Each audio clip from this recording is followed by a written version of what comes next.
ప్రపంచ జానపద దినోత్సవాన్ని పురస్కరించుకొని కళాకారులందరూ పాల్గొని కళారూపాన్ని ప్రదర్శిస్తూ కళాకారులు ఉండేటువంటి గొప్పతనం తెలియజేస్తున్నటువంటి కళాకారులందరికీ కూడా పాదాభివందనం తెలియజేసుకుంటున్నాను. ఈరోజు పల్లెల్లో పుట్టినటువంటి ఆట పాట ప్రపంచవ్యాప్తంగా విస్తరించబడి నాగరికత చెందినటువంటి సమాజంలో కూడా కళాకారుల వల్ల ఉండేటటువంటి అభిరుచులు కానీ ఆ యొక్క చారిత్రాత్మక ఘట్టాలు కానీ మర్చిపోకుండా భవిష్యత్తు తరాలకి అందజేస్తున్నటువంటి కళాకారులకి పాదాభివందనాలు తెలియజేసుకోవడం తప్ప అంతకంటే నేను ఏమిచ్చుకోగలని ఈ సందర్భంగా మీకు తెలియజేస్తా ఉన్నాను. నేను జానపద కళల అకాడమీకి చైర్మన్ అయిన తర్వాత ప్రభుత్వానికి ఒకే ఒక్క ప్రతిపాదన నేను పెట్టడం జరిగింది. అంతరించుకుపోతున్నటువంటి కళల్ని రక్షించాలి అనుకుంటే కళాకారులను రక్షించడానికి కావలసినటువంటి ఒక సందర్భం కావాలి. అటువంటి సందర్భానికి మరి ఆలోచన చేయాల్సినటువంటి అవసరం ఈరోజు ప్రభుత్వం పై ఉన్నది.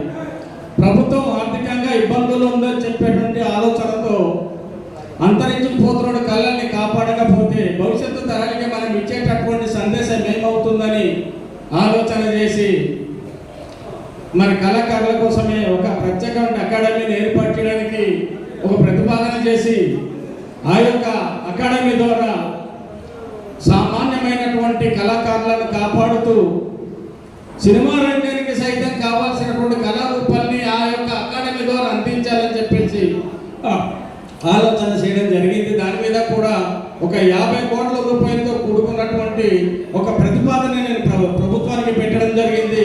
అది కార్యరూపం దాలిస్తే నిజంగా మన జానపద కళాకారులందరికీ కూడా ఎంతో గౌరవం ఇవ్వడానికే కాకుండా కళాకారులను మనం కాపాడుకోవడానికి ఇందాక అసరయ్య గారు లాంటి వాళ్ళు ఆర్థిక ఇబ్బందుల్లో ఉన్నామని చెప్పేటటువంటి వాళ్ళందరినీ కూడా మరి ఆశ్రయం కల్పించడానికి తోడ్పడుతుందని చెప్పే దాంట్లో ఎటువంటి సందేహం లేదని ఈ సందర్భంగా నేను తెలియజేస్తా ఉన్నాను.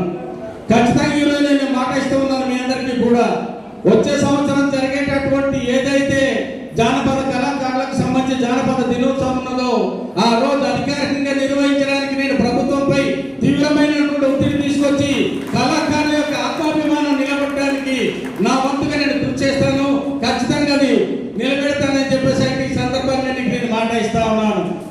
అంతేకాకుండా మొన్ననే సిఎస్ఆర్ నిధుల ద్వారా ఒక కళాకారులందరికీ కాకుండా ఒక కార్యాచరణకు నేను ప్రతిపాదన పెట్టడం జరిగింది. అది కూడా త్వరలో మరి ఆదివాసీ ప్రాంతమైనటువంటి గిరిజన ప్రాంతంలో పెడితే బాగుంటుందని చెప్పేసి ఆలోచన చేశాము.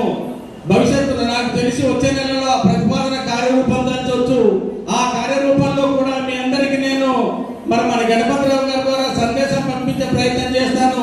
అందరు అక్కడికి వచ్చినట్లయితే అది పాడేరు అరకు అనేటువంటిది ఒక సందిగ్ధంలో ఉన్నప్పటికీ కూడా మరి పాడేరు అల్లూరి సీతారామరావు జిల్లా కేంద్రం కాబట్టి జిల్లా కేంద్రంలో ఉంటే మంచిదని పాడేరు ఆలోచన చేస్తా ఉన్నాము. ఆ కార్యక్రమానికి కూడా మీ అందరికీ నేను ఖచ్చితంగా సమాచారం తెలియజేస్తాను. అక్కడికి రావాలని చెప్పేసి మీ అందరు కూడా నేను మనస్ఫూర్తిగా కోరుకుంటా ఉన్నాను. అయితే ఈరోజు కళాకారులందరూ మరి ఎంతో ఆనందంగా ఈరోజు చేసుకున్నటువంటి కార్యక్రమం నిజంగా మరి నాకు మన గణపతిరావు గారు సమాచారం ఇచ్చిన వెంటనే నాకు వేరే పనులున్నా కూడా ఒక బాధ్యత కలిగిన వ్యక్తిగా కళాకారుల అకాడమీకి ఒక చైర్మన్గా మరి మీతో నేను భాగస్వామి కాలేకపోతే నా పదవికే మరి విలువ ఉండదు, గౌరవం ఉండదని తెలిసి అన్ని కార్యక్రమాలు విరమించుకొని ఈరోజు నేను మీ దగ్గరికి రావడం జరిగింది. కాబట్టి వచ్చినటువంటి నేను నా బాధ్యతను గుర్తించుకొని ఖచ్చితంగా కళాకారుల యొక్క మరి భవిష్యత్తుకు ఆలోచన చేయకపోతే కూడా మరి ఆ పదవులకి కూడా విలువ ఉండదనేది అయితే నేను ఖచ్చితంగా ఈ సందర్భంగా తెలియజేస్తా ఉన్నాను. కాబట్టి ఈరోజు మరి మాటల ప్రభుత్వం కాకుండా చేతల ప్రభుత్వంగా ఉన్నప్పటికీ ఆర్థిక పరమైన ఇబ్బందులు ఉన్నటువంటి కారణంగా మరి నిధులు కేటాయింపులో కొన్ని ఇబ్బందులు జరుగుతున్న మాట వాస్తవమే. కానీ ఆ సమస్యల్ని అధిగమించి ముందుకు తీసుకెళ్ళి తీసుకెళ్ళడానికి ఆల్రెడీ నేను సంబంధిత మంత్రి గారితోనూ మా CEO గారితో కూడా మాట్లాడడం జరిగింది. ప్రభుత్వం దృష్టికి తీసుకువెళ్ళి భవిష్యత్తులో రోజుల్లో జరిగేటటువంటి అన్ని కార్యక్రమాలకి కూడా ప్రభుత్వ పరంగానే నిర్వర్తించాలి, కళాకారులను కాపాడుకోవాలి, భవిష్యత్తు తరాలకి కళారూపాన్ని అందించేటటువంటి కళాకారులను మనం గౌరవించుకోవాలని చెప్పి ప్రతిపాదనతో ఉన్నాను. ఖచ్చితంగా మరి రానున్నటువంటి సంవత్సరంలో అధికారంగా నిర్వర్తించడానికి ఆలోచన చేద్దాం.